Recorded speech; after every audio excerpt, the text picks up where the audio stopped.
Bien, bonjour à tous et bienvenue à la suite de notre programme de géométrie algébrique. Nous poursuivons notre étude des variétés projectives.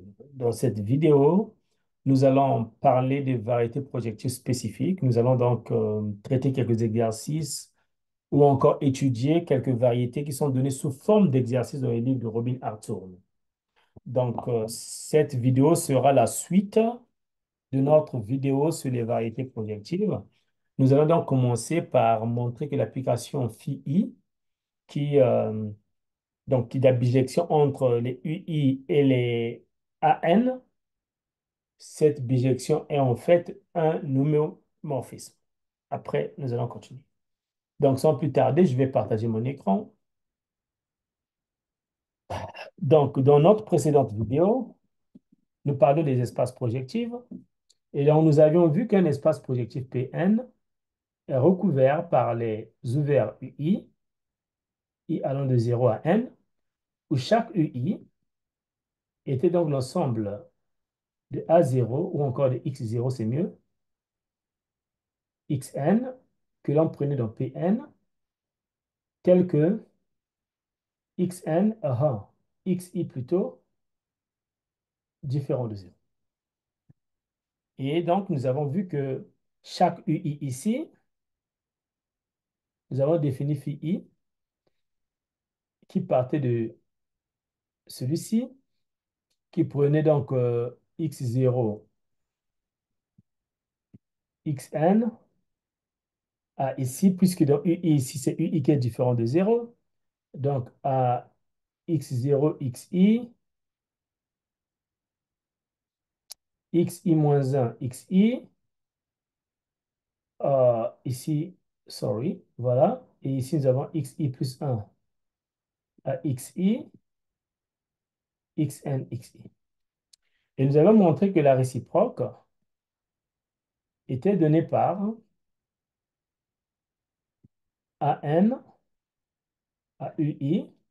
Et dans cette réciproque, on prenait donc y1 jusqu'à yn. Et ici, on envoyait à y1. Donc, ça devenait yi-1.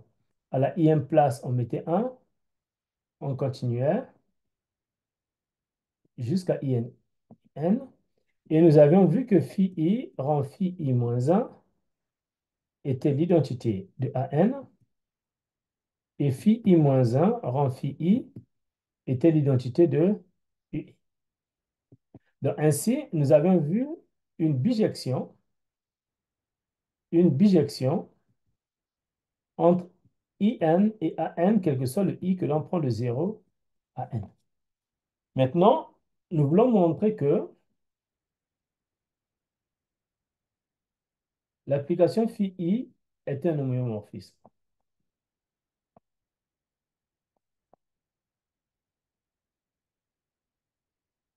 Et ça signifie que, puisque l'application est déjà bijective, il nous suffit de montrer que l'application est bicontinue, c'est-à-dire que phi i est continu et sa réciproque est aussi continue. Donc, pour des raisons de facilité du travail, on va prendre U, on va travailler avec U0, donc on prend phi I0, c'est mieux. Et donc, ici, notre objectif est de montrer que l'image de tout fermé est un fermé ici. Donc, n'oublions pas que U0 est une partie de Pn. Donc, un fermé de U0 est de la forme, ici nous utilisons la topologie induite, Y inter U0 où Y est un fermé dans Pn. Mais un fermé dans Pn est donc donné sous la forme, c'est V de quelque chose, d'un T, où T est un ensemble de pronoms homogènes.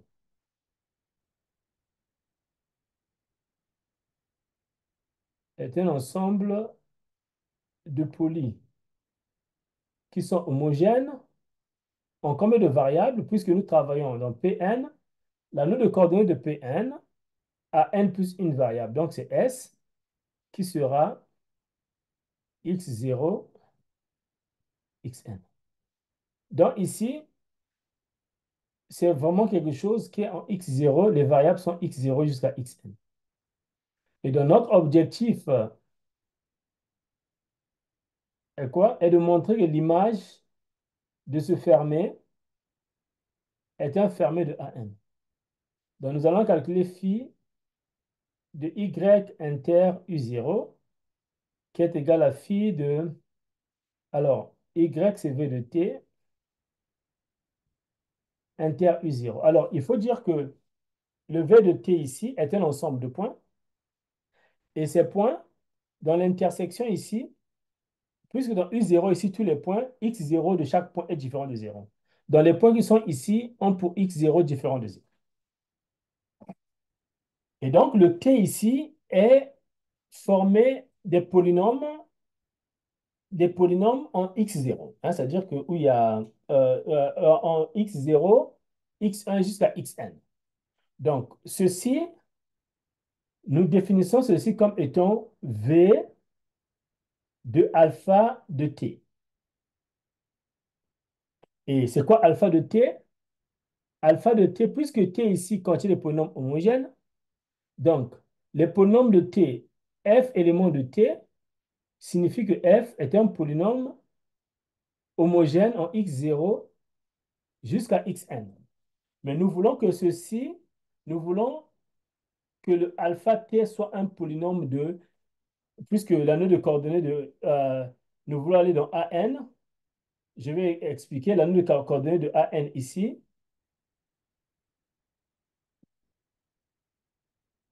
C'est k de x1 jusqu'à xn. Donc, nous voulons avoir des polynômes où il n'y a pas x0. Et donc, pour cela, nous allons donc définir cet ensemble comme étant, pour tout polynôme que l'on prend ici, alpha de f de x0 jusqu'à xn, comme nous sommes en train de travailler avec u0, nous allons donc prendre x0 et le remplacer par 1. Donc, ceci nous donne f de 1. Partout où il y a x0, nous remplaçons par 1, x1, xn. Et donc là, nous avons des polynômes qui sont bien des polynômes de A de AN ici. Et donc, en quelque sorte, notre alpha de t n'est rien d'autre que alpha de f, tel que f appartient à t.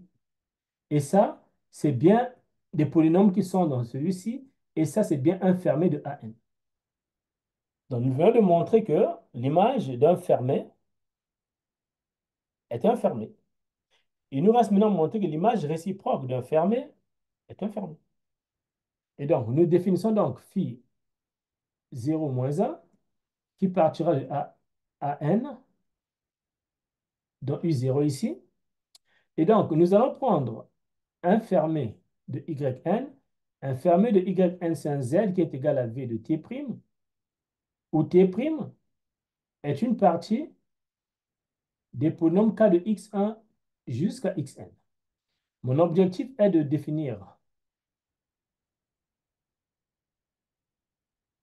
phi moins 1, 0 de Z, qui est égal à phi moins 1, 0 de V de T', et je veux que ceci soit V de quelque chose. Mais ceci doit être un élément de, ça doit être dans Pn. Voilà. Dans Pn, j'ai envie de dire, voilà, si vous voulez, dans Pn, comme ça, l'intersection avec U0 sera un vers de l'autre. Et donc ici, euh, j'ai déjà les variables x1 jusqu'à xn. Pour être dans la de coordonnées, pour avoir des polynômes de la de coordonnées de ce monsieur-là, il me manque la variable i0. Et attention, les polynômes qui sont ici ne sont pas nécessairement homogènes. Donc, pas nécessairement homogènes. Pas nécessairement homogènes. Et donc, moi, il faut d'abord que je m'assure que ce sont les polynômes qui sont homogènes, que je vais avoir ici, mais aussi en x0, x1 jusqu'à xn. Donc, pour cela, ce que je fais, je vais définir bêta de t' ici, où bêta de t' sera quoi? Puisque les polynômes qui sont dans f' ici, je vais peut-être prendre g dans t' sont de la forme g de x1 jusqu'à xn. Et donc, je vais parler de ce qu'on appelle par homogénéiser. Je vais rendre ce polynôme G homogène. Et rendre un polynôme homogène, c'est quoi? Je vais donc dire que bêta de G, c'est égal à GH. GH, c'est quoi? Enfin, bêta de ce G va être égal, puisque je veux une variable supplémentaire, la variable qui manque, c'est x0. Donc, je vais prendre x0 ici. Et x0, je vais le mettre x0 à la puissance, le degré de ce polynôme G.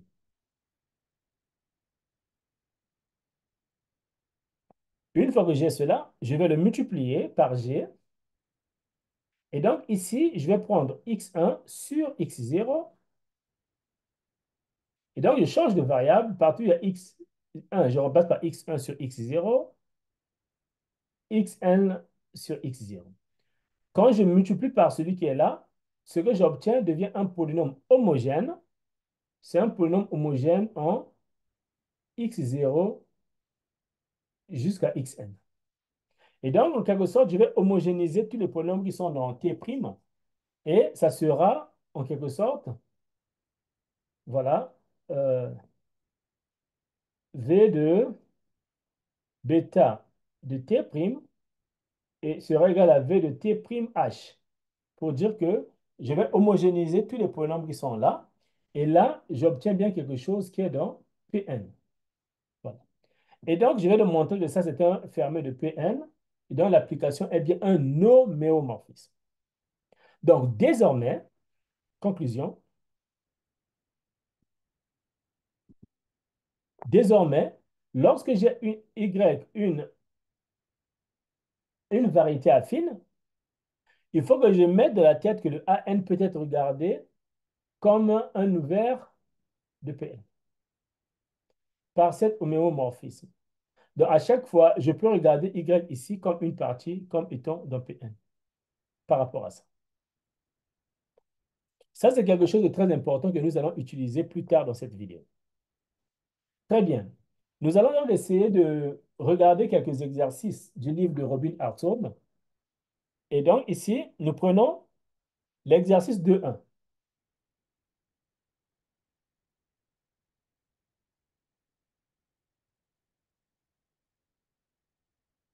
Nous prenons l'exercice 2.1 du livre. Dans l'exercice 2.1 du livre, on demande de prouver le Nullstellensatz.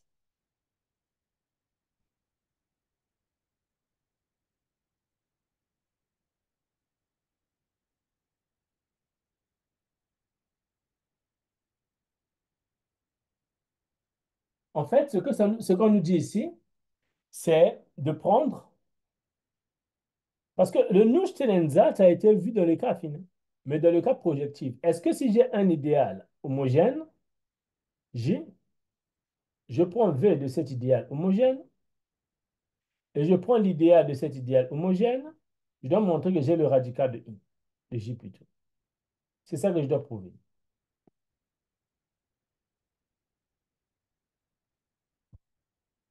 Et ça, c'est pas trop difficile parce que, en fait, l'idée est de repartir dans AN, puisque le Nullstellensatz est déjà prouvé dans AN. Donc, ce que nous allons faire, il y a une inclusion qui est directe. Ce que nous allons prendre un F qui est dans I de V de J et P que l'on prend dans V de J. Alors, il est clair ici que si on prend P dans V de J, F de P est égal à 0. Et le J, on peut le prendre comme étant, puisque J est un idéal homogène, qui va être engendré par des polynômes ici, F1 jusqu'à Fr par exemple. Et ce que nous allons faire, le P qui est ici, puisque lui, il est dans Pn, étant donné que le P est dans Pn, nous pouvons essayer de regarder les possibilités de ce P-là. Nous pouvons le regarder dans le cas affine. Parce que Pn ici peut être regardé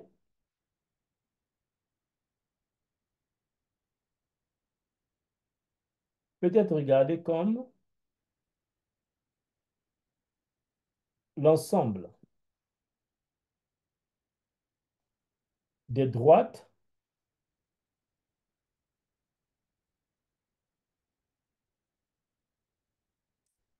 dans AN plus 1 qui passent par l'origine. En fait, ceci est dû au fait que Pn, les éléments sont d'abord les n plus, et on enlève 0, 0 ici, et on prend les, on prend la relation d'équivalence. Donc, en fait, on prend tous les multiples de tous ceux qui sont là, mais le problème dans AN plus 1, si nous voulons aller dans le cas affine, nous travaillerons dans cet espace, mais dans le cas affine, il y a 0 qui est là. Donc, nous allons faire ceci, union 0. Nous verrons plus tard que cela s'appellera par le cône affine.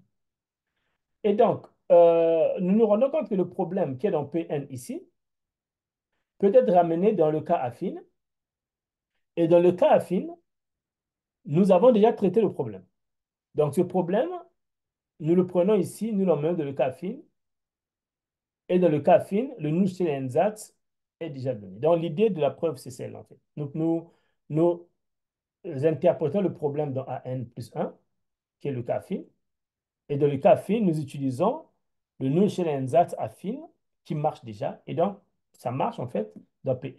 Donc, l'idée de la preuve, c'est celle, en fait. D'accord. Nous allons donner quelques informations sur l'exercice 2.2. Sur l'exercice 2.2, il est question de prendre un idéal homogène J de S et de montrer l'équivalence des propriétés suivantes. Donc, les propriétés suivantes doivent être équivalentes. La propriété A nous dit que V de J est égal à l'ensemble vide. La propriété B nous dit que le radical de J est égal à S ou S plus. Je rappelle que S plus, c'est l'idéal irrélévant. Donc, c'est D strictement supérieur à 0, SD. Le point C nous dit que SD est contenu dans J pour un certain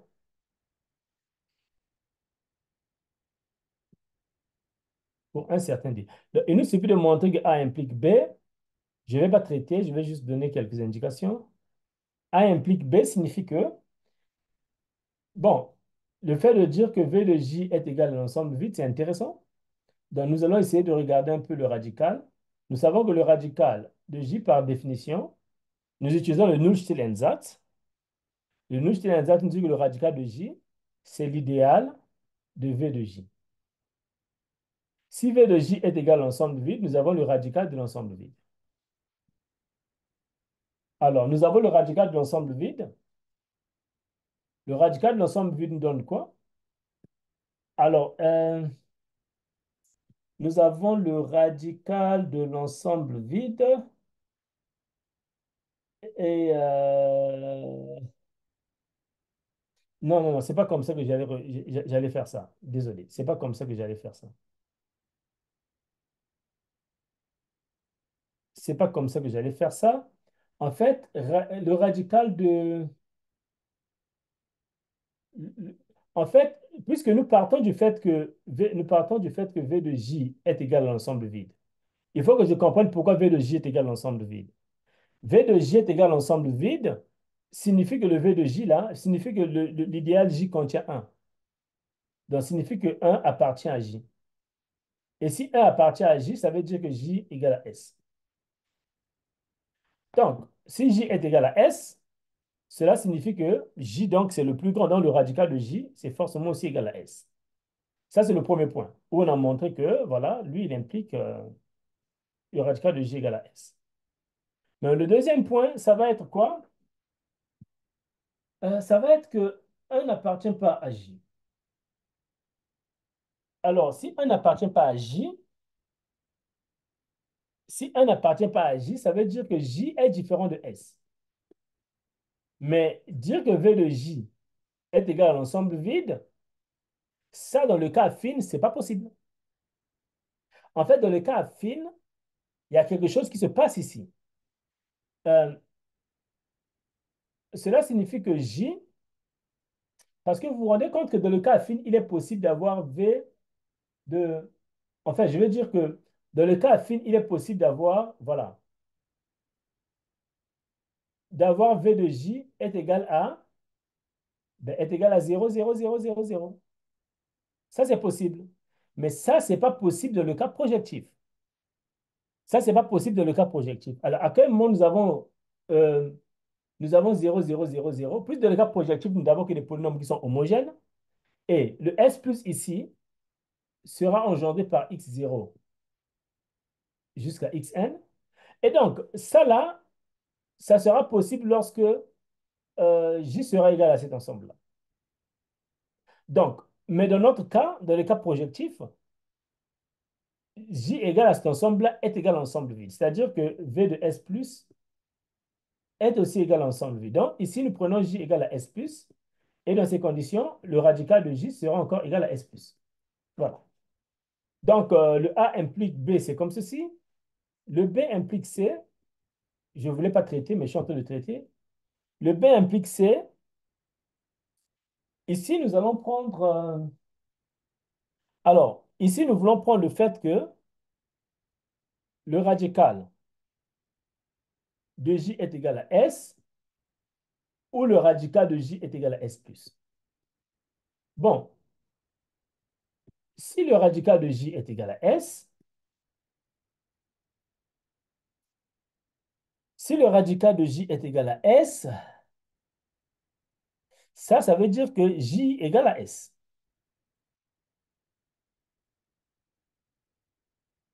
Alors, si J égale à S, parce que S ici, c'est la somme de SD, et que J est un idéal qui est homogène, nécessairement, chaque SD ici va être dans J. Maintenant, si le radical de J est égal à S plus, alors ici, si le radical de J est égal à S plus, cela signifie que puisque S plus est engendré par x0 plutôt jusqu'à xn, ça veut donc dire que chaque xi ici appartient au radical de J. Cela signifie que xi à la puissance R appartient, enfin, il existe.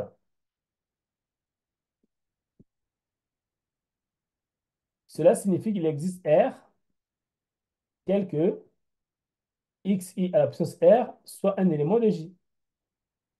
Alors, si chaque xi ici vérifie ça, ça veut dire que nous allons pouvoir montrer que ici, euh,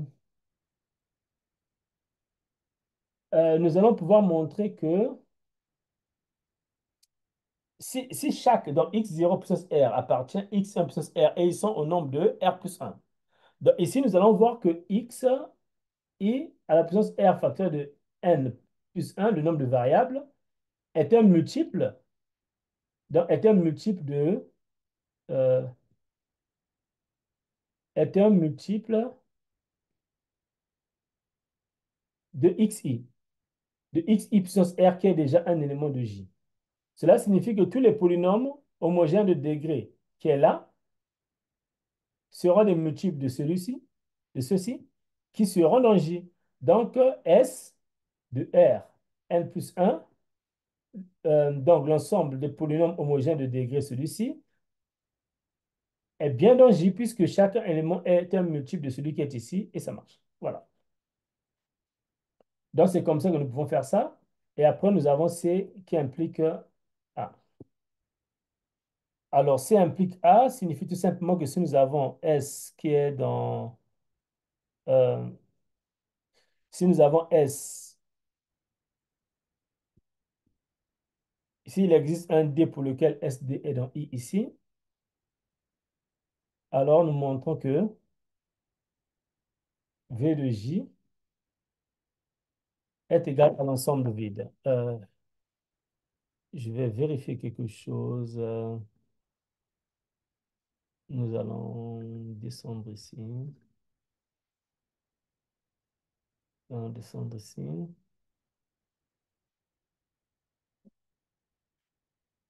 OK. Alors, ça, nous allons...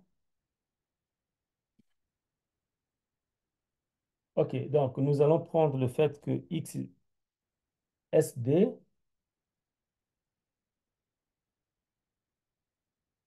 SD, OK, c'est bon, c'est bon. OK, SD, donc I ici signifie que tous les polynômes homogènes de degré D sont ici. Donc tous les xi ici, tous les xi à la puissance D sont bien dans J. Alors si tous les xi à la puissance D sont dans J, automatiquement nous n'avons pas de zéro commun en fait dans Pn. Donc en fait, si tous les xi à la puissance D sont dans J, ça implique automatiquement que V de J est égal à l'ensemble vide parce que nous n'aurons pas de zéro commun. Nous aurons, enfin, Euh, je dois rendre ça clair. Comment je peux dire ça? Si tous les xi à la puissance d sont dans J,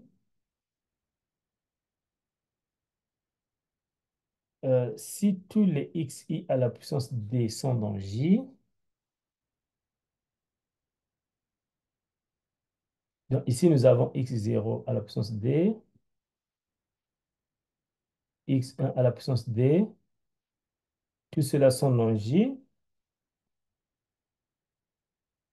Cela signifie quoi? Je vais encore bien relire l'énoncé. Euh,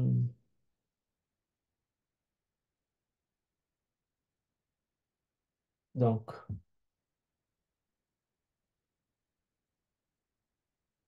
hmm.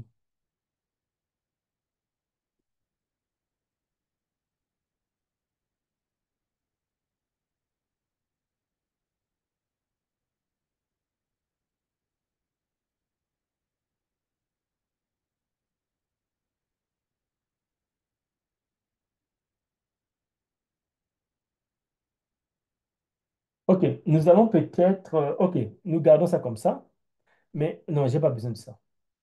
Je ne vais pas avoir besoin de ça. Je vais peut-être prendre le fait que même ça, je n'ai pas besoin de ça pour le moment.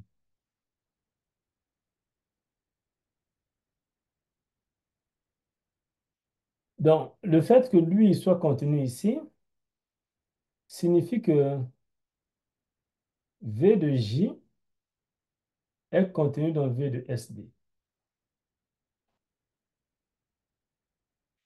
Donc, ici, si V de J est contenu dans V de SD, je peux donc prendre euh,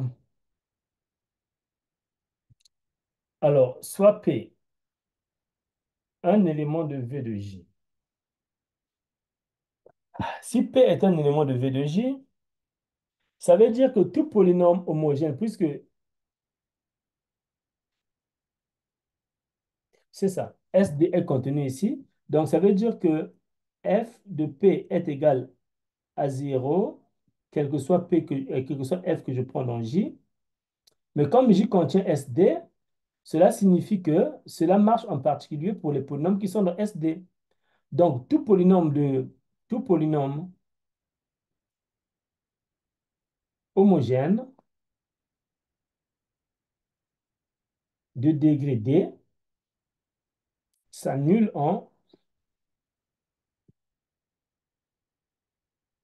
sur P. Alors, si tout polynôme homogène de degré D s'annule sur P, si tout polynôme homogène de degré D s'annule, exactement. Si tout polynôme homogène de degré D s'annule sur P, ça veut tout simplement dire que P doit être égal à 0.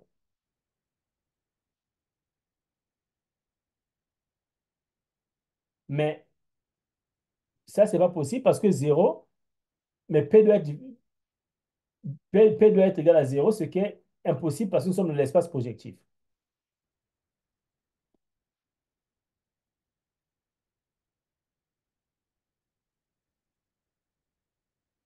ce qui est absurde, car P est un point que l'on prend dans Pn. Donc, d'où, ici, nous avons une contradiction. Donc, V de J, ici, doit être égal à l'ensemble vide. Voilà. Je ne voulais pas traiter l'exercice, mais bon, je l'ai traité avec beaucoup de tâtonnements, mais bon, voilà, c'est ça. Bon, l'exercice 3, nous n'allons pas le traiter parce que l'exercice 3 nous parle juste de ce qu'on a déjà traité de le cas affine. T1 inclus dans TE implique V de T2 inclus dans V de T1, and so on. L'exercice 4 est un exercice très intéressant, mais que nous n'allons pas traiter parce qu'en fait, l'exercice 4 nous donne les informations que nous avions déjà étudiées dans le cas affine. L'exercice 4 nous dit, nous parle d'une correspondance 1 à 1 entre les ensembles algébriques et les idéaux radicales qui sont là-bas. On a vu ça.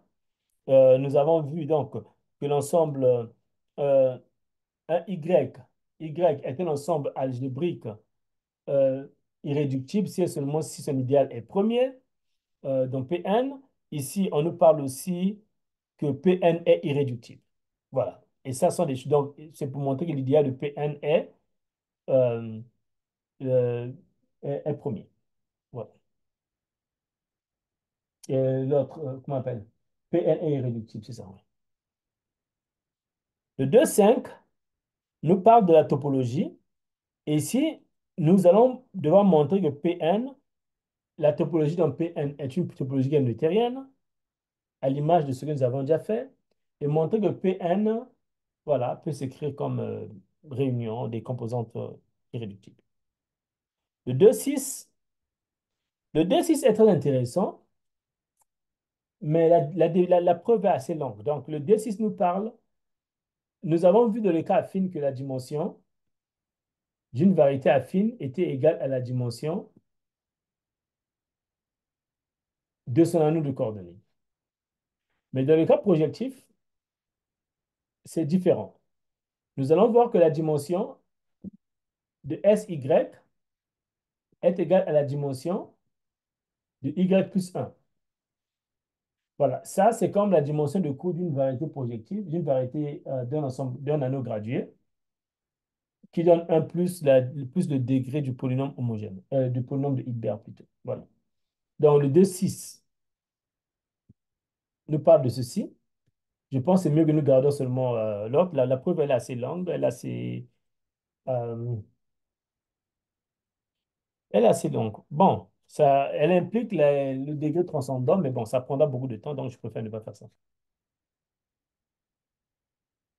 Le 2,7, ici, voilà, nous devons montrer que la dimension de Pn est égale à n, un peu comme de le cas affine, et montrer que, donc, dans le 2,7, il est question de montrer que la dimension de Pn est égale à n, et que si y est un ouvert de Pn, alors la dimension de y est égale à la dimension de y bar, un peu comme de le cas affine.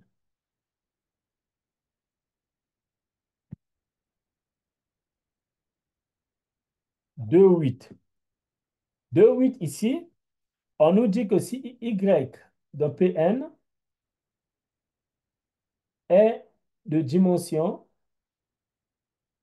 n-1 si et seulement si y est une hypersurface. Et ça, c'est vu aussi dans le cas affine. Donc, ce sont les mêmes informations qui reviennent.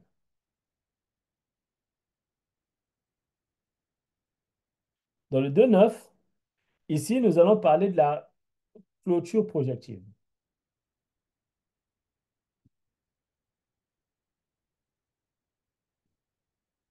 Alors, l'information est assez importante ici parce que nous avons y, une variété affine,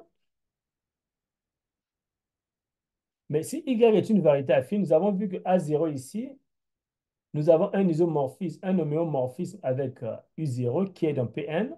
Donc, Y ici peut être regardé comme une partie de Pn. Et donc, nous pouvons regarder l'adhérence de Y dans Pn.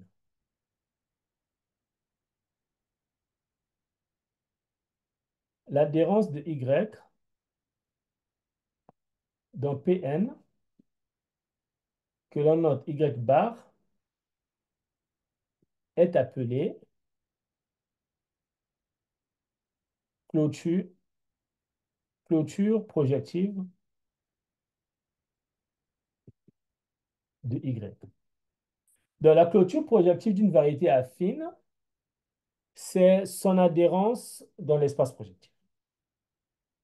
Et donc, ici, nous allons voir que si nous avons une variété affine qui est donnée par V de quelque chose, ici, Y bar sera donné par V de quoi? Point d'interrogation. Alors, ici,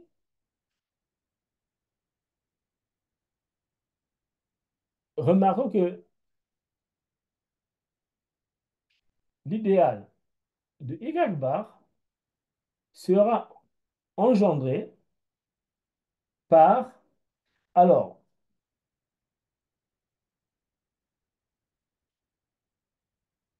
ici, remarquons que l'idéal de Y, le problème c'est que l'idéal de Y ici, puisque le T ici, euh, ça c'est dans AN. Dans le T qui est là, est une partie de K de X1 jusqu'à Xn. Donc, chercher l'idéal de Y bar, tout en sachant que Y bar est une partie de Pn, revient à dire que l'idéal ici doit être engendré parce que les polynômes qui sont dans T ici sont des polynômes en X1 jusqu'en Xn qui ne sont pas nécessairement des polynômes qui sont homogènes. Les polynômes qui sont ici ne sont pas nécessairement homogènes. Et donc, le problème, c'est que pour définir I de Y bar, ça va être un idéal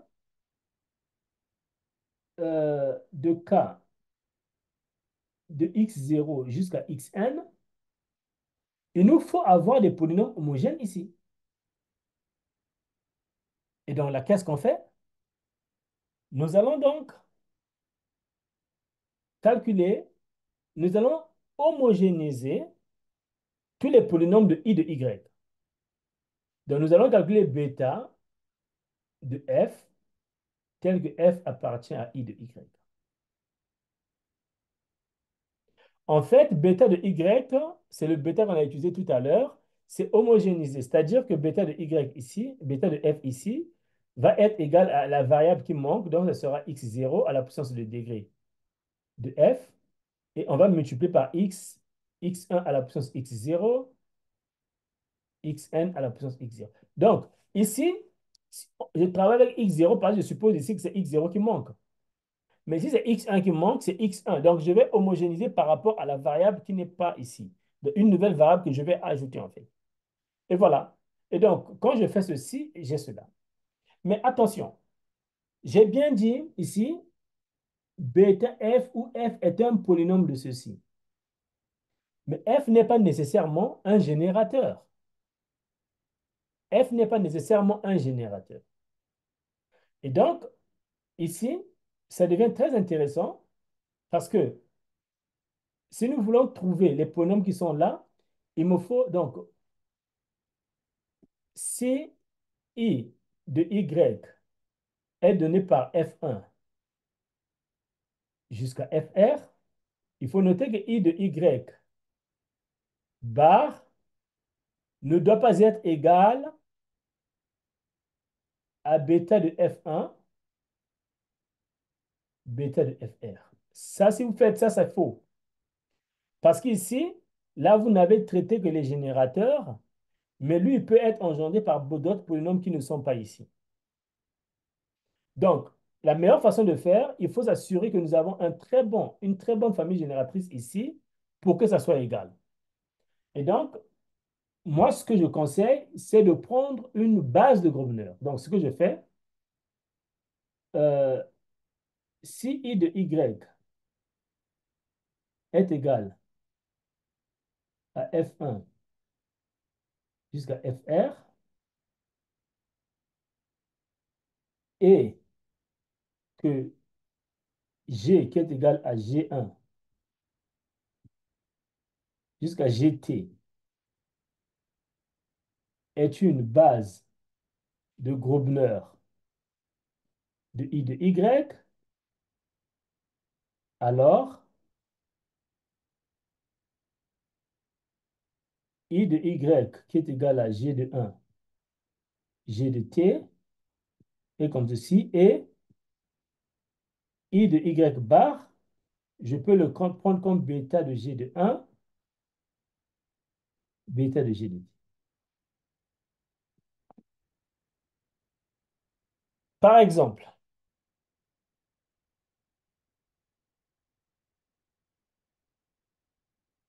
nous allons revenir sur le cas de Twisted Cubic Curve. Twisted Cubic Curve dans A3. Vous vous rappelez, dans A3, nous avons vu Y dans A3 qui était donné par T, T carré, T cube, tel que T était dans K. Et nous avons vu que ce Y-là, qui était dans A3 ici, ce Y-là était une variété qui était le lieu de 0 de x moins y carré, qui était le lieu de 0 de x carré moins y, x cube moins z. Et c'est ça qu'on avait appelé le twisted cubic curve. Donc, twisted cubic curve, c'est cette courbe-là. Mais là, c'est dans le cas affine. Nous allons maintenant regarder la clôture projective de ce twisted cubic curve. Clôture projective.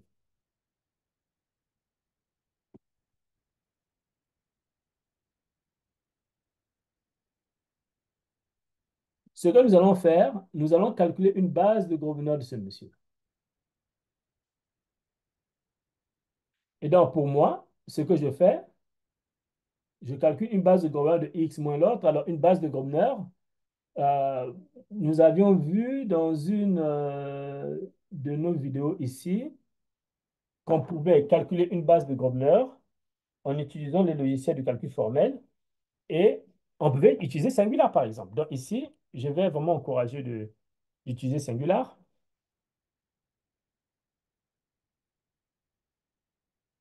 Euh,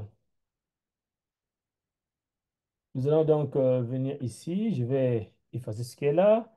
Je vais donc ouvrir le terminal ici. Voici mon terminal. Et donc, je vais écrire Singular. Je vais agrandir ce qui est là. Je suis dans Singular. Et dans Singular, j'ai écrit ring qui est 0. Alors, pour ceux qui ne connaissent pas Singular, je rappelle que nous avons une vidéo. Nous avons une série de vidéos ici, 11 ou 12 vidéos sur Singular et le calcul formel. Donc, où nous avons expliqué tout ça, les bases de Grobner, voilà. Donc, pour ceux qui ne sont pas familiers à ces choses, ils peuvent juste regarder les vidéos que nous avons faites sur Singular. Nous avons expliqué exactement comment installer toutes ces histoires-là ou trouver les informations. Donc, nous avons l'idéal I qui est engendré par x au carré moins y, x au carré moins y, x au cube moins z.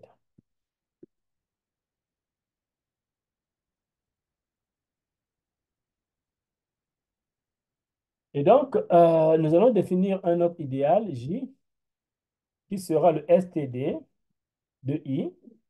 Et le J sera, voilà, là nous avons une base de Grobner.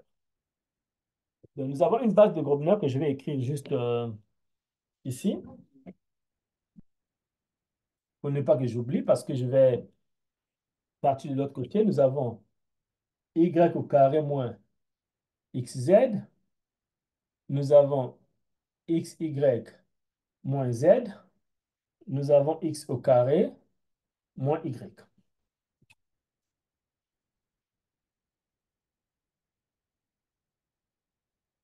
Donc,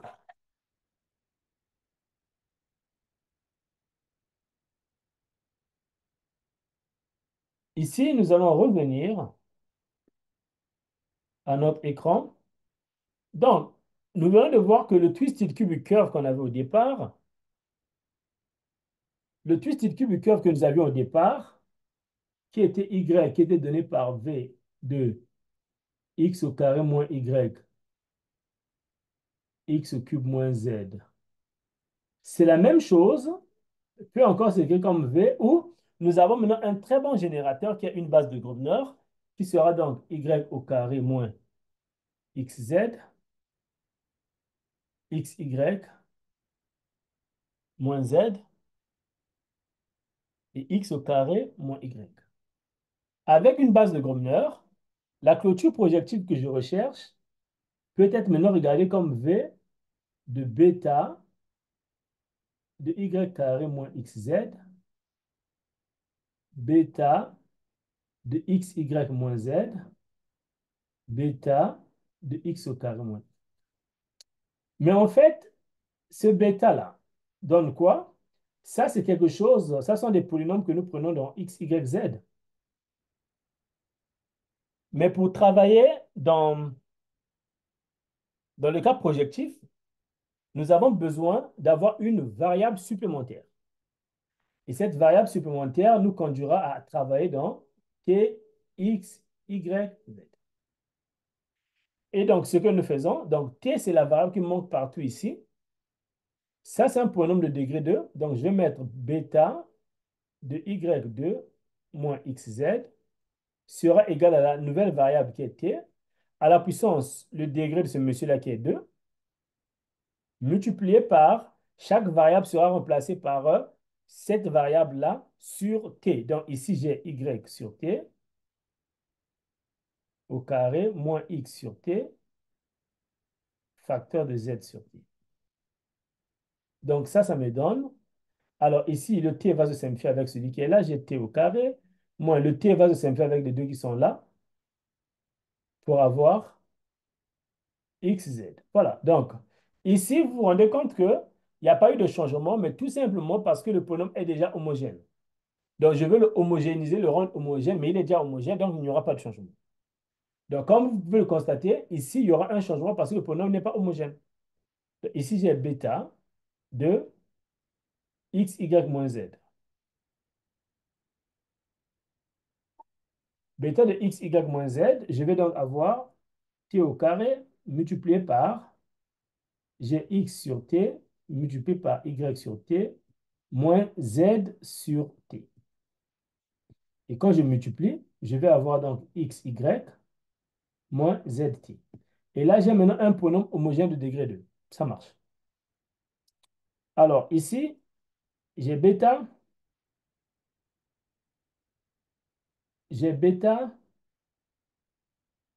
euh, x carré moins y qui sera égal à t au carré multiplié par euh, x sur t, le tout au carré, moins y sur t. Ceci me donne x au carré moins yt. Voilà.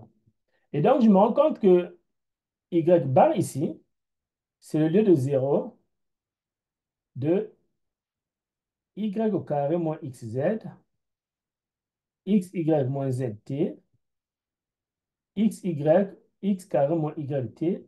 Et ça, c'est dans P3. Et ça, c'est twisted cubic curve. Le cas twisted cubic curve. Là, nous sommes dans le cas projectif. Maintenant, comment reconnaître, comment, comment mémoriser le twisted cubic curve?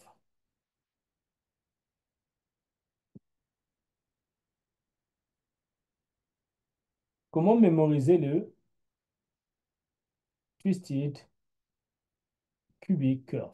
Bien, la stratégie pour mémoriser est de prendre les mineurs 2 à 2.